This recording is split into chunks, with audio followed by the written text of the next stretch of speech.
آج تو سب سے پہلے ہم آپ سے یہ بات کریں گے کہ بچپن کا کوئی ایسا قصہ جہاں پہ آپ نے کوئی بہت بڑی شرارت کی ہو۔ بیٹا شرارتیں تو بہت زیادہ کرتے تھے میاں چنو میں۔ ہمارے دادا تھے، وہ ادھر باغ تھا، اسی میں ایک سینما تھا، اس کے ساتھ ایک برف خانہ ہوتا تھا، آج کل نہیں ہوتے، میرا خیال ہے نہیں ہوتے، مجھے نہیں پتا۔ تو میں جو پھوپھیزاد بھائی ہیں میرے بھائی جاوید، اللہ ان کی مغفرت کرے، میں ان سے بڑا تنگ تھا۔ ہمارے گھر میں پورے ہندوستان سے، پاکستان سے بچوں کے میگزین جتنے بھی تھے اردو میں وہ آتے تھے، وہ قبضہ کر کے بیٹھ جائے، روزی پھپھو کو بھی نہیں دیتے تھے، سگی بہن کو، میں تو ان کا ماموں زاد تھا، مجھے بڑا وٹ چڑھتا تھا۔ ایک دن میں نے ایک پلان کیا، بڑے بڑے چھتے ہوتے تھے درختوں پہ اس باغ میں شہد کی مکھیوں کے، تو ایک دن میں ان کے ساتھ ویسے ہی ہم روٹین میں بھی جاتے تھے، تو میں نے کہا بھائی نشانے کا میچ ڈالتے ہیں۔ تھانہ بھی بیچ میں تھا، اسی باغ کے ایک سائڈ پہ ایک برف خانہ، ایک تھانہ، اور تو انہوں نے کہا ٹھیک ہے۔ وہ تھے بڑے سادہ، میں ذرا چالاک تھا، وہ بہت معصوم تھے۔ مجھے کہتے ہیں تو ٹرائی کر پہلے۔ میں نے جان بوجھ کے پتھر ایسا مارا جو شہد کے بڑے بڑے چھتے تھے ان کو نہ لگے، انہوں نے مارا، وہ لگ گیا۔ میرے ذہن میں پوری طرح I had a plan کہ میں نے کیا کرنا ہے۔ مکھیوں کا جو بادل نکلا ہے نا وہاں سے، وہ 2 چھتے چیر کے نکل گیا وہ پتھر۔ میں تھانے میں گھسا، حوالات باہر سے کنڈا، اندر کوئی قیدی نہیں، کچھ نہیں، اینڈ آئی نیو ایوری بڈی۔ ان کو پتا تھا کہ جی یہ میاں امام صاحب کا پوتا ہے، میں ایوری بڈی نیو می۔ میں حوالات میں گھسا، کمبل اٹھایا، نکر پہ کمبل لگے ہوتے تھے، مجھے سب پتا تھا، ٹھیک ہے، قیدیوں کے لیے کھیس کمبل اس طرح۔ میں نے اوپر لیا اور میں لیٹ گیا۔ اب مجھے نہیں پتا کیا ہوا، گھنٹہ ایک پونا گھنٹہ مکھیاں کرتی رہیں ادھر۔ اس کے بعد گھر گیا، وہ کوہرام مچا ہوا کہ بیبی میاں ان کا نک نیم تھا، بیبی میاں کدھر گیا، بیبی میاں کدھر گیا۔ میں نے کہا جی ساتھ ہی تھے تو انہوں نے پتھر مارا تھا مکھیوں کو، وہ رات گئے، مطلب سورج ڈھلنے کے بعد وہ گھر، ان کا پجامہ شلوار وہ پتہ نہیں کدھر، خوف کے مارے وہ ادھر ایک کوئی تھا چپٹ ٹائپ، اس میں گھس گئے، برا حال، اور وہ مرتے مرتے بچے۔ As a child I didn't know کہ اس کی ریپرکشنز کیا ہوں گی۔ وہ بڑی خطرناک شرارت تھی وہ۔ He was taken to Multan. Mian Channu میں تو کوئی ایسا ہاسپٹل نہیں تھا، اور زہر چڑھ گیا، پتہ نہیں کیا، لمبا کھاتا ہے۔ یہ ایک شرارت ہے جو مجھے بعض اوقات نا ڈپریس بھی کرتی ہے کہ یار یہ بہت سوچ سمجھ کے حرکت کرنی چاہیے۔ ان کے ساتھ پیار بڑا تھا لیکن غصہ بڑا تھا۔ وہ سارے میگزینز، تعلیم و تربیت، بچوں کی دنیا، دہلی سے کوئی آتے تھے، پتہ نہیں، وہ 7-8 تھے، وہ سب پہ قبضہ کر کے بیٹھ جاتے تھے کہ میں سارے پڑھ لوں گا تو پھر تم لوگوں کو دوں گا۔ حالانکہ اصولاً یہ بھی آپ 4 رکھ لو، 2 ہم میں دے دو، یا کوئی اس طرح کر لو۔ اس پہ نا مجھے بڑا اس لیے آپ نے کنس ایسے نکالی۔ ہاں۔ تو اس کے علاوہ ایک وہ بھی تو واقعہ تھا نا جہاں آپ نے اپنی کسی دوست کی امی کو کوے کھلا دیے تھے۔ اوہ یار ماشاءاللہ، بڑی زبردست میموری۔ خلیل ان کا نام تھا میرے دوست کا، والد ان کے بہت پڑھے لکھے تھے، وہ پتہ نہیں ڈائریکٹر سم تھنگ کس محکمے میں، مجھے بھی یاد نہیں، سندھو تھے وہ تو خلیل انکل کا پورا نام تھا خلیل اللہ سندھو، تو والد کا نام تھا حبیب اللہ سندھو۔ تو میرے والد کے تمہارے دادا کے دوست بھی تھے۔ تو ایک دفعہ انہوں نے میری شکایت کی، ظاہر ہے مجھے 2-4 جھاپڑ پڑے۔ وہ منہ بولی بہن بنی ہوئی تھیں میرے والد کی، آپ کے دادا کی۔ غصہ مجھے بہت، اچھا ہمارے یہاں ہمارے گھر میں شکار کا گوشت بہت، ہر 10-15 دن کے بعد کو تیتر کو اس طرح کی کچھ چیزیں۔ میں نے اب یہ کو مانے گا نہیں، آپ کو سمجھ آ جائے گی تو آپ کو بھی یہ یقین نہیں آئے گا کہ کوئی بندہ کبے بھی مار سکتا ہے۔ میں نے 2-3 دوستوں کے ساتھ مل کے کبے مارے،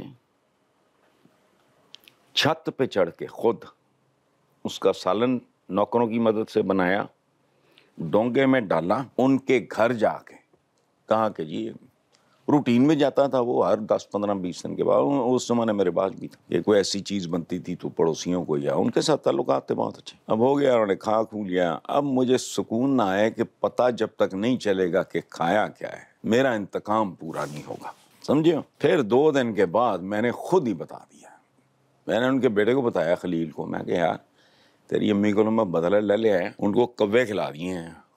مجھے گالیاں دے گئے، وہ تو میں نے بھی کھائے تھے، ان کو سمجھ ہی نہیں آئی۔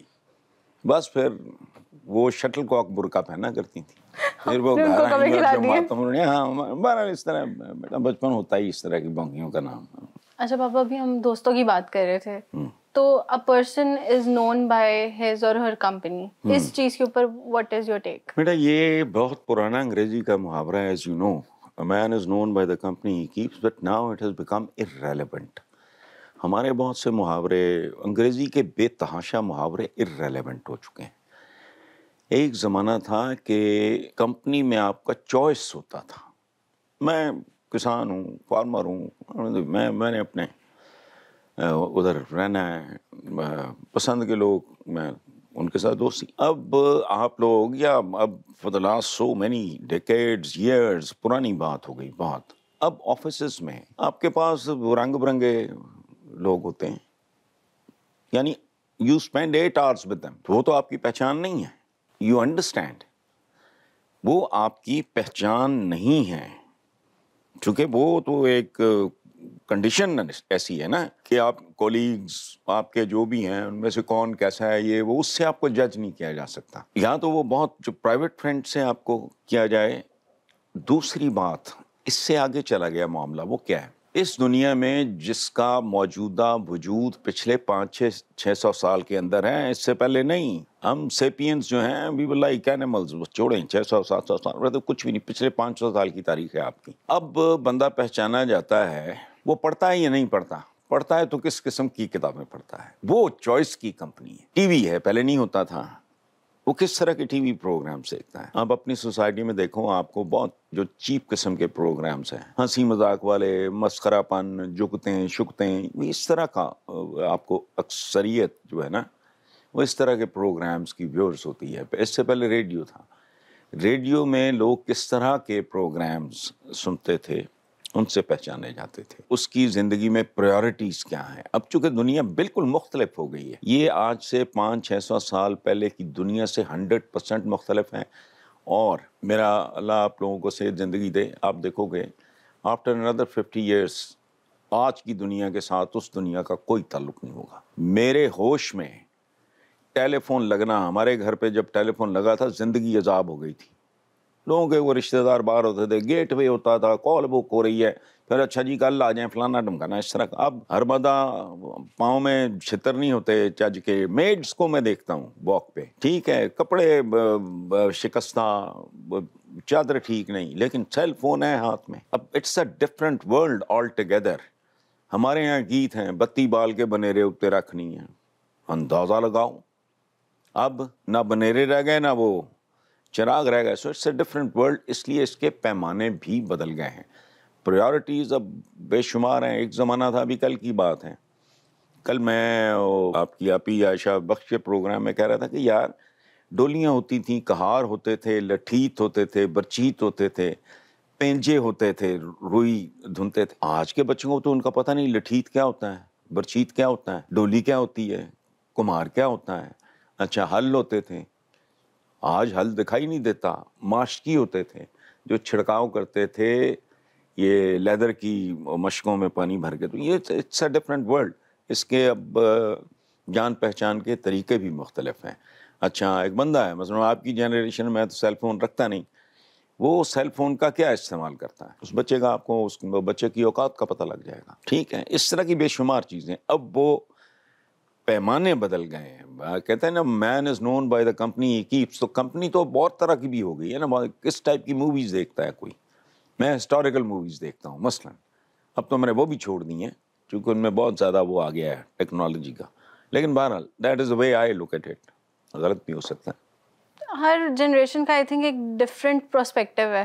پرسپیکٹیو نہیں ہوتا بیٹا, کنڈیشنز چینج ہو جاتی ہیں. دنیا ریپڈلی چینج ہو رہی. دیکھو بر صغیر میں یہ ہندوستان, پاکستان, بنگلہ دیش, جس سے کتنے ملک نکلے, اس میں جب گورے نے برٹشرز نے ریلوے لائن, ریلوے ٹریک بچھانا شروع کیا, آپ کو پتہ ہے ہمارے جو بزرگ تھے, ہم باتیں بڑی کرتے ہیں زندہ قوم ہے تو ٹیلنٹ کی کمی نہیں ہے. کک کیڑا ٹیلنٹ. اس وقت پورے بر صغیر میں ہر بندے کی زبان پہ یہ تھا کہ فرنگی یعنی گورا ہماری زمین پہ لوہے کے پٹے ڈال رہا ہے تاکہ اس کو گھسیٹ کے انگلینڈ لے جائے.